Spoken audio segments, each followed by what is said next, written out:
Hello, hi guys, welcome to Vinayak Believers classes. Okay, so students, today's practice set number 13. So आज हम करेंगे इसके बारे में बात और क्वेश्चन सॉल्व करने की कोशिश करेंगे एक साथ मिलकर. सो चलिए स्टार्ट करते हैं हमारा आज का प्रैक्टिस सेट. वीडियोस अगर अच्छा लगे लाइक शेयर सब्सक्राइब करना नहीं भूलिएगा और आपकी कोई भी क्वेरी हो मैं हमेशा बोलती हूँ कमेंट सेक्शन में आप मुझे बता दीजिएगा. ओके, सो मैं आपकी क्वेरी सॉल्व करने की पूरी कोशिश करूँगी. सो चलिए स्टार्ट करते हैं हमारा आज का प्रैक्टिस सेट. पढ़ते हैं क्वेश्चन क्या है. निम्न खाद्य पकाने की विधियों में मेलार्ड रिएक्शन उत्पन्न होता है. ठीक है, जो भी फूड मेथड्स होते हैं, ठीक है, तो उनके अंदर जो मेलार्ड रिएक्शन उत्पन्न होता है वो किसकी वजह से होता है, सो वो देखना है हमें. तो चलिए इसमें देखते हैं. दूध और चीनी को देर तक पकाना, दूध और नमक को देर तक पकाना, दूध और सब्जियों को देर तक पकाना या फिर दूध और अनाज को देर तक पकाना. सो जो इसका राइट आंसर बनता है, जब दूध और चीनी को देर तक पकाया जाता है तो दैट इज मेलार्ड रिएक्शन. ठीक है, सो खाद्य पकाने की विधियों में मेलार्ड रिएक्शन इज दूध चीनी को देर तक पकाना. Option number A is the right answer. चलिए now the next question is, चलिए देखते हैं नेक्स्ट क्वेश्चन क्या है. शरीर में बीटा कैरोटीन का रूपांतरण रेटिनॉल में किस इंद्रिय के द्वारा होता है. ओके, शरीर में बीटा कैरोटीन जो होता है वो रेटिनॉल में चेंज होता है, किसके द्वारा होता है. ठीक है, वो हमें देखना है. वो होता है लिवर, अग्नाशय, पित्ताशय, फिर आंत. सो इसमें आपके आ जाता है लिवर. लिवर के द्वारा जो है beta carotene change into retinol. ठीक है, so option number A is the right answer. Okay, now the next question is संपूर्ण आंत्रेतर. ठीक है, संपूर्ण आंत्रेतर की बात हो रही है, जिसे कि बोल सकते हैं टोटल पेरेंट्रल न्यूट्रिशन जो होता है वो किससे रिलेटेड है, किससे संबंधित है. आहार देने के लिए प्रमुख शिरा का प्रयोग किया जाता है या फिर आहार देने के लिए परिधीय शिरा का प्रयोग किया जाता है. आहार मुख जो है पथ से दिया जाता है और आपके ट्यूब का प्रयोग संपूर्ण तरल या वाणिज्यिक पदार्थों के लिए किया जाता है. सो आपके टोटल प्रीनेंट्रल जो आपके न्यूट्रिशन है उसका संबंध सीधा सा किससे है, जो फूड दिया जाता है वो आपके प्रमुख शिरा या जिसको नस बोलते हैं, प्रमुख वेन जिसको बोलते हैं, उसका प्रयोग किया जाता है. ठीक है, सो ये फूड देने के लिए इसका यूज़ किया जाता है. ठीक है, so option number A is the right answer. Okay, now the next question is निम्नलिखित में से कौन सा वस्त्र के सिद्धांत से सम्मिलित नहीं है.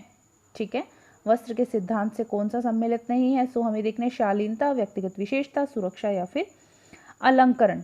वस्त्र के सिद्धांत से जो संबंधित नहीं है वो है आपके व्यक्तिगत विशेषता. शालीनता है, सुरक्षा है, अलंकरण है, बट व्यक्तिगत विशेषता जो है ये आपके वस्त्र के सिद्धांत से संबंधित नहीं है. ओके, चलिए now the next question is निम्नलिखित में से कौन सा सादा वयन कपड़ा नहीं है.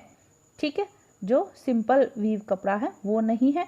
सो वो है आपके परकेल, कैलिको, ड्रिल या फिर chintz. So drill is the right answer. Drill जो है वो सादा वयन कपड़ा नहीं है. ओके ओके, चलिए now the next question is घरेलू उपकरणों के निर्माण के लिए आमतौर पर इस्तेमाल किए जाने वाला सर्वाधिक टिकाऊ, लंबे समय तक चलने वाला और चलन अनुरक्षण धातु कौन सा है, मेटल कौन सा है जो जिससे घरेलू उपकरण बनते हैं.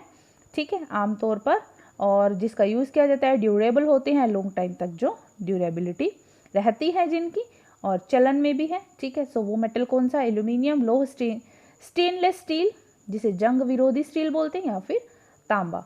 सो आपका जो ऑप्शन इसके अंदर सही जा रहा है, हम घरों में यूज़ करते हैं जो हमारे उपकरण वो होते हैं स्टेनलेस स्टील के, या फिर उसको क्या बोलते हैं, जंग विरोधी स्टील भी बोला जाता है. ठीक है, okay, now the next question is बच्चों का यौन अपराधों के संरक्षण अधिनियम कब अधिनियमित हुआ था. बच्चों का यौन अपराधों संरक्षण अधिनियम कब नियमित हुआ था. तो चलिए देखते हैं. हमें इसके अंदर देखना है जो है चिल्ड्रन सेक्सुअल ऑफेंस एक्ट जो है वो कब पारित हुआ था, कब अधिनियमित हुआ था, उसकी बात कर रहे हैं. 1986, 1956, 2013 और या फिर 2012. सो इसका राइट आंसर आपके जा रहा है 2012 में हुआ था, जो आपके चिल्ड्रन जो है सेक्सुअल ऑफेंस एक्ट जो है इसको बोला जाता है. ठीक है, तो ये आपके पारित हुआ था 2012 में. ओके, चलिए now the next question is marionettes को और क्या कहा जाता है, मैरियोनेट्स को और क्या कहा जाता है। ठीक है, ये अलग अलग तरह की जो पपेट्स हैं उनके बारे में बताया गया, आपने पढ़ा होगा और ये मैंने एक वीडियो में करवाया भी हुआ है, आप उसको देख लीजिएगा। मैरियोनेट्स को क्या कहा जाता है, मैरियोनेट्स को स्ट्रिंग कठपुतलियाँ, रॉड, छड़ी कठपुतलियाँ, छाया कठपुतली या फिर अंगुल। तो मैरियोनेट्स को क्या कहा जाता है, स्ट्रिंग कठपुतलियाँ। ठीक है, स्ट्रिंग पपेट्स बोला जाता है। Option number A is the right answer. Okay, now the next question is, okay चलिए देखते हैं नाउ द नेक्स्ट क्वेश्चन। विज्ञापन संचार के निम्नलिखित कार्य पर आधारित है। विज्ञापन जो है संचार के निम्नलिखित कार्य पर आधारित है। सो हमें देखना है अनुदेश, सूचना, प्रभाव, एकीकरण। सो इसके अंदर हमारा राइट आंसर जो जाता है वो आता है विज्ञापन हो या कोई भी कम्युनिकेशन हो और उसका काम जो किस पर आधारित होता है, अनुदेश, सूचना, एकीकरण, प्रभाव, तो वो होता है आपके प्रभाव पर आधारित। मीन्स कि कोई ऐड है, कोई कम्युनिकेशन है, कोई मैसेज है, वो कितना प्रभावशाली रहा। सो प्रभाव जो है उस पर आधारित होता है। ठीक है, so option number C is the right answer. Okay, next question है, एक प्रयोगकर्ता 8 विषयों के नियंत्रण समूह तथा 8 विषयों के प्रयोगात्मक समूह का उपयोग कर एक प्रयोग करता है। ठीक है, एक जो एक्सपेरिमेंटर है उसको 8 सब्जेक्ट्स हैं, उनको एक कंट्रोलिंग जो ग्रुप है उसके अंदर उनको 8 सब्जेक्ट्स के साथ प्रयोगात्मक समूह का प्रयोग करता है इस प्रयोगात्मक डिजाइन में यदि दोनों समूह जोड़ीदार है तो स्वतंत्रता की डिग्री कितनी होगी। सो हमें ये देखना है कि जो स्वतंत्रता की डिग्री है वो कितनी आएगी। तो चलिए देखते हैं इसमें। 7, 8, 14 या फिर 15। जब 8 सब्जेक्ट्स हैं, कंट्रोलिंग ग्रुप है, 8 सब्जेक्ट्स में प्रयोगात्मक समूह का यूज कर रहे हैं, डिजाइन प्रयोगात्मक डिजाइन है और दोनों समूह जो जोड़ीदार हैं, इसकी डिग्री जो आ रही है आपके option number A is the right answer, 7।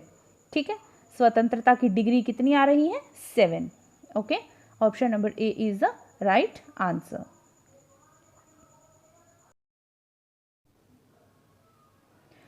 चलिए स्टार्ट करते हैं हमारा नेक्स्ट क्वेश्चन। 11 नंबर क्वेश्चन है ये। चलिए देखते हैं, एक तरफ आपके फूड प्रोडक्ट का दिया हुआ है, दूसरी तरफ उनके न्यूट्रिएंट्स दिए हुए हैं, किसमें क्या शामिल होते हैं, हमें इसको मैच करना है। आई होप आप सभी इसको इजीली मैच कर पाएंगे। चलिए देखते हैं किसके साथ क्या मैच करता है। देखिए पपीता के अंदर क्या होता है, पपीता के अंदर होता है विटामिन ए। ठीक है, विटामिन ए की बात हो रही है। ठीक है, ये रहा। संतरा के साथ क्या मैच करता है, विटामिन सी। खजूर में क्या होता है, आयरन होता है। और रागी के अंदर कैल्शियम अच्छी मात्रा में होता है। पपीता विटामिन ए, देख लीजिए पपीता विटामिन ए से मैच करता है। ठीक है, और आपके संतरा विटामिन सी, खजूर लौह तत्व और रागी आपके कैल्शियम से मैच करता है। ये आप देख लीजिएगा अच्छे से। ठीक है, चलिए ये इस तरह से मैच करता है। चलिए नेक्स्ट क्वेश्चन देखते हैं। ये भी सूची मिलाओ क्वेश्चन है, इसके अंदर हम देखते हैं किसके साथ क्या मैच करता है और हमें इसको मैच करना है। ठीक है, एक तरफ आपके चीज़ों की सूची दी हुई है, दूसरी तरफ उनका मैच करना है। देखते हैं एमबीओ किससे संबंधित है, एमबीओ है आपके प्रबंधन से संबंधित। ठीक है, एमबीओ किससे संबंधित है, प्रबंधन से संबंधित है, मैनेजमेंट से संबंधित है। सीसीपी ये किससे संबंधित है, ये संबंधित आपके स्वच्छता से। ठीक है, ये संबंधित है स्वच्छता से। निरंतर तालिका जो संबंधित है वो आपके संबंधित है संग्रहण से, स्टोरेज से। ठीक है, निरंतर तालिका किससे संबंधित है, स्टोरेज से। एलाकाट हम सब जानते हैं मेन्यू है। और आपके विशिष्ट विवरण जो होता है वो होता है खरीदारी। आपके ये तीनों जो है वो सामने से सही सुमेलित है, एमबीओ मैनेजमेंट और सीसीपी स्वच्छता से, हाइजीन से। ठीक है, ये इसके साथ मैच कर रहा है। देख लीजिएगा आप स्टूडेंट्स, अगर आपको अच्छे से नहीं दिख रहा हो या अगर आपको कहीं समझने में दिक्कत हो आप स्क्रीनशॉट ले सकते हैं या फिर आप वीडियो दोबारा से देखकर इसको अच्छे से समझ सकते हैं। ठीक है, चलिए now the next question is, चलिए इस क्वेश्चन में देखते हैं हमें यूनिट 1 टू यूनिट 2 से मैच करना है, सूची जो है मिलाव करना है। उसमें देखते हैं फर्स्ट जो गोडे। ठीक है, गोडे जो दिया हुआ है आपके, ये किसके साथ जाता है हमें देखना है। गोडे जाता है आपके, गोडे मैच करता है आपके वस्त्र की हेम रेखा पर जुड़ा तिकोना टुकड़ा, इसको बोला जाता है गोडे, ये ध्यान रखिएगा आप। ठीक है, गैसेट क्या होता है, बाजू में जोड़ा गया टुकड़ा, जो बाजू के अंदर किसी पीस को जोड़ दिया जाता है उसको गैसेट बोलते हैं। गोडे क्या होता है? गोडे जो होता है वस्त्र की हेम रेखा जो होती है, जहाँ हेमिंग की जाती है वहाँ पर जोड़ा हुआ जो तिकोना टुकड़ा होता है उसको बोला जाता है। पैप्लम किसको बोला जाता है? पैप्लम होता है कमर पर जुड़ा वस्त्र का छोटा फ्लेयर, ठीक है। जो वेस्ट साइड में जो वस्त्र जो भी फैब्रिक है उसके जो वेस्ट पर जो जुड़ा हुआ छोटा फ्लेयर होता है उसको बोला जाता है आपके पैप्लम। और गोर, गोर किसको बोला जाता है? वस्त्र में दिल्ला लगाना, ठीक है, वो होता है गोर। सो ये नाम दिए गए हैं, उनके साथ जो आगे इसका बताया गया है कि क्या जो है उसको किस नाम से जाना जाता है, किस नाम से बोला जाता है, ठीक है। गोड़े वस्त्र की हेम रेखा से जुड़ा तिकोना कपड़ा, गैसेट बाजू में जोड़ा गया, पैप्लम कमर से जुड़ा वस्त्र, और आपके गोर जो है वो वस्त्र में दिल्ला लगाना, ठीक है। ये देख लीजिएगा आप स्टूडेंट्स, आई होप आपको समझ में आ गया होगा। आई थिंक हमारा एक क्वेश्चन पीछे छूट गया है, हम उसको अभी करते हैं। चलिए, ओके, ये क्वेश्चन हमारा पीछे छूट गया था, चलिए हम इसको करते हैं। अब देखिए खाद्यों की सूची दी गई है और हमें इसको मैच करना है, ठीक है, मिलाना है। गाजर, गाजर में क्या होता है? कैरोटीनोइड्स, ठीक है, गाजर में कैरोटीनोइड्स जो होता है। चुकंदर, चुकंदर में क्या होता है? बीटालिन्स, जो खाद्य पदार्थ है उनके जो पिगमेंट है वो दिए गए हैं, कलर पिगमेंट। उसके अलावा आपके इसमें आ जाता है आलू बुखारा, आलू बुखारा में क्या होता है? एंथोसाइनिन, ठीक है। फूल गोभी एंथोजेंथिन्स, हरी गोभी क्लोरोफिल्स, ठीक है। सो ये जो है इनके कलर पिगमेंट्स दिए गए हैं, कौन सा किसके साथ मैच करता है आपको देखना है, ठीक है, ये आप देख लीजिएगा। ओके, चलिए ये कर चुके हैं हम, चलिए नेक्स्ट क्वेश्चन पर चलते हैं हम, ये भी हो चुका है हमारा। ओके, चलिए अब हम इस क्वेश्चन को करते हैं।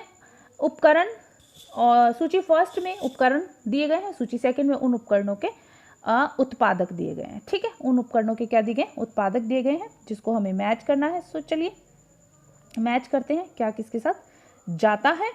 सो pad steam range, pad steam range जो है वो आपका जाता है रंगाई के साथ, ठीक है। पैड स्टीम रेंज जो है वो उपकरण किसके लिए है? रंगाई के लिए। क्रिम्प टेस्टर, क्रिम्प टेस्टर जो है वो है तंतु और धागे का क्रिम्प टेस्ट करने के लिए, ठीक है, उसकी ट्विस्टिंग जो होती है, ठीक है। एयर परमेबिलिटी, एयर परमेबिलिटी क्या होती है? तंतु या फिर फैब्रिक जिसको बोला जाता है, ठीक है, एयर परमेबिलिटी। उसके अलावा हैरीनेस मीटर, हैरीनेस मीटर जो होता है वो धागे के लिए होता है, ठीक है। सो ये है पैड स्टीम रेंज रंगाई के लिए, क्रिम्प टेस्टर तंतु और धागा, एयर परमेबिलिटी आपके तंतु के लिए, और हैरीनेस मीटर धागे के लिए, ठीक है, ये आप ध्यान रखिएगा। सो इनको अच्छे से मैच कीजिएगा, समझिएगा, एक दो बार आप करेंगे आपको समझ में आ जाएगा, ठीक है। ओके स्टूडेंट्स, आई होप आप सबको मेरा वीडियो अच्छा लग रहा होगा, क्वेश्चंस आपको समझ में आ रहे होंगे, लग रहे होंगे कि आपके लिए यूजफुल है, इंपॉर्टेंट है। तो मेरा वीडियो लाइक शेयर सब्सक्राइब करना नहीं भूलिएगा। जैसे आप प्रैक्टिस कर रहे हैं आप दूसरों को भी वीडियो शेयर करके हेल्प कर सकते हैं। सो जितना ज़्यादा हो सके तो आप इसको शेयर कीजिएगा ताकि दूसरों को भी एग्जाम में हेल्प मिले। ओके, चलिए नाउ हमें इस क्वेश्चन को अब मिलाते हैं, इसमें हमें मैच करना है। सो आपका देखिए हमारी शारीरिक आवश्यकता क्या होती है? शारीरिक आवश्यकता में क्या होता है? हमारी भोजन और घर दोनों ही क्या है? हमारी शारीरिक आवश्यकता है। सुरक्षा आवश्यकता क्या होती है? जब हम सेफ्टी की बात करते हैं तो वो क्या होता है? भय से मुक्ति, ठीक है। उसके अलावा आ जाता है सामाजिक आवश्यकता। सामाजिक आवश्यकता क्या होती है? समाज में रहकर कम्युनिकेट करना, ठीक है, सामाजिक वार्तालाप जिसको बोला जाता है।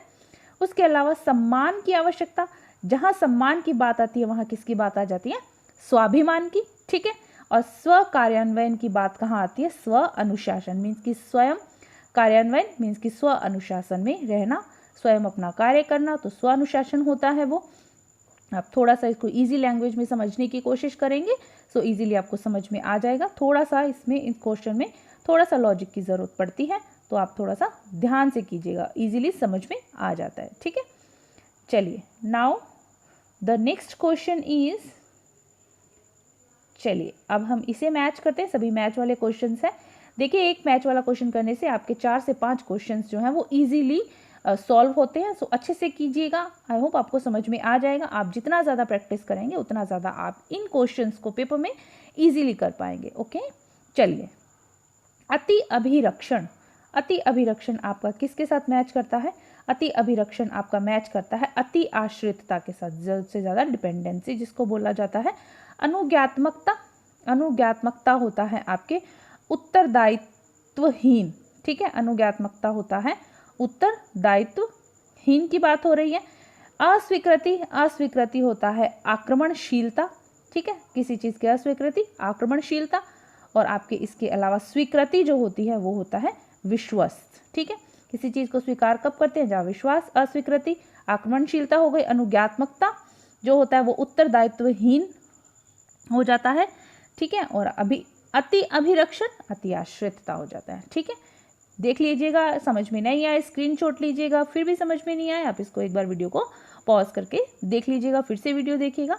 बार बार जब आप प्रैक्टिस करेंगे आपको अच्छे से याद रहेगा को क्या किसके साथ मैच करता है। चलिए हम नेक्स्ट क्वेश्चन की तरफ चलते हैं। ओके, चलिए ये है हमारा क्वेश्चन, सूची 1 को सूची 2 से मिलाना है। ये क्वेश्चन पूरा जो है आपका इसमें स्क्रीन पर नहीं आ पाएगा आई थिंक, बट फिर भी हम पूरी कोशिश करेंगे कि आपको समझ में आ जाए। चलिए, एक साइड सूची है, दूसरी साइड दूसरी सूची दी गई है, हमें मैच करना है। तो चलिए देखते हैं फर्स्ट किसके साथ मैच करता है। अभिप्रेरणा, अभिप्रेरणा का संबंध किससे बताया गया है? अभिप्रेरणा का संबंध आपके बताया गया है, देखिए अभिप्रेरणा आपका जाता है सेकंड के साथ। अभिप्रेरणा क्या है? एक अंतः अवस्था जो मानवीय व्यवहार, शक्ति, क्रियाशील, गतिशील और लक्ष्यों की प्राप्ति की दिशा दिखलाता है, वो क्या होता है? अभिप्रेरणा, ठीक है। एक अंतः व्यवस्था हो गई, मानवीय व्यवहार है, शक्ति, क्रियाशील, गतिशील लक्ष्य की प्राप्ति की दिशा दिखलाता है, सो दैट इज अभिप्रेरणा, ठीक है। अधिगम, अधिगम क्या है? अधिगम में इसमें और ऑप्शंस दिए गए हैं। ओके, चलिए देखते हैं अधिगम क्या आ रहा है। अधिगम आ रहा है एक प्रक्रिया। अधिगम किससे मैच होता है? मैं थोड़ा इसको छोटा कर देती हूँ, चलिए देखते हैं। देखिए अधिगम किसके साथ मैच होता है? अधिगम आपका मैच होता है थर्ड के साथ। एक प्रक्रिया जिसके अंतर्गत एक व्यक्ति स्वक्रिया करने से अपने व्यवहार में परिवर्तन लाता है, सो दैट इज अधिगम, दैट इज लर्निंग, ठीक है। एक व्यक्ति जो कोई कार्य करता है, जब वो कार्य करने के बाद उसके व्यवहार में परिवर्तन आता है, स्वक्रिया करने से परिवर्तन आता है व्यवहार में, दैट इज लर्निंग, मीन्स की अधिगम, ठीक है। उसके अलावा आवश्यकता क्या है? आवश्यकता क्या होती है? आवश्यकता होती है आपकी क्या है और क्या होना चाहिए के बीच का अंतर, मीन्स कि आवश्यकता का पता लगाना भी ज़रूरी है कि हमारी आवश्यकता क्या है और क्या होना चाहिए, उसके बीच का जो डिफरेंस होता है वो होता है आवश्यकता, ठीक है। और रुचि क्या है? रुचि आपका आ जाता है एक व्यक्ति की ओर से दर्शाई गई सीखने की चाह। ये तो सिंपल सी बात है, जो सीखने की चाह होती है that is Ruchi. So students, ये आप वीडियो पॉज करके देख लीजिएगा, मैं आपको फिर से बता देती हूँ। अभिप्रेरणा होती है, ठीक है, सेकंड से मैच करता है, ठीक है। अधिगम थर्ड से मैच करता है, आवश्यकता फोर्थ से मैच करता था, और रुचि जो है आपका फर्स्ट से मैच करता है, ये रुचि के साथ मैच करता है, ठीक है। चलिए देखते हैं। Okay, now the next question is, okay चलिए अभी हमें इसे भी मैच करना है, ठीक है। तो चलिए मैच करते हैं। एक साइड हमें दिए गए हैं आपके एड्स दी गई हैं, चलिए मैच करना है कौन सा क्या है। तो ओवरहेड प्रोजेक्टर, ओवरहेड प्रोजेक्टर क्या है? ये पारदर्शी शीट की बात कर रहा है। ओवरहेड प्रोजेक्टर क्या होता है? पारदर्शी शीट।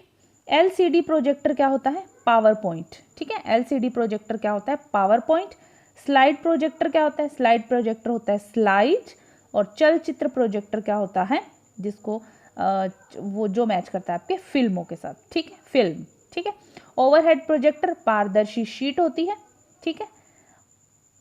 यहाँ मैं लिख देती हूँ पारदर्शी शीट, जिसको ट्रांसपेरेंट शीट बोला जाता है। LCD power point, slide projector slide, and चलचित्र प्रोजेक्टर फिल्में, ठीक है। इससे ये इसके साथ मैच करता है, आप देख लीजिएगा अच्छे से। ओवरहेड प्रोजेक्टर पारदर्शी शीट जो फोर्थ पर है, एलसीडी आपके जो power point, slide projector slide, और चलचित्र प्रोजेक्टर फिल्में, ठीक है। सो आई होप स्टूडेंट आपको ये समझ में आ गया होगा आज का वीडियो। ये हमारे आज की वीडियो का लास्ट क्वेश्चन था। मुझे पूरी उम्मीद है कि आप लोग ये क्वेश्चन कर पा रहे होंगे इजीली, और अगर नहीं कर पा रहे होंगे तो जब आप वीडियो देखेंगे समझेंगे तो आप इसको, अगर पेपर में आपके सामने आता है तो आपको क्विकली याद आ जाएगा कि आपने ये देखा है, पढ़ा है, सुना है, और आपने इसको प्रैक्टिस के टाइम किया है, ठीक है। सो पढ़ते रहिए मेरे साथ, बने रहिए, वीडियो लाइक शेयर सब्सक्राइब करना नहीं भूलिएगा। और अपनी प्रैक्टिस करते रहिए, ठीक है। God bless you all, bye.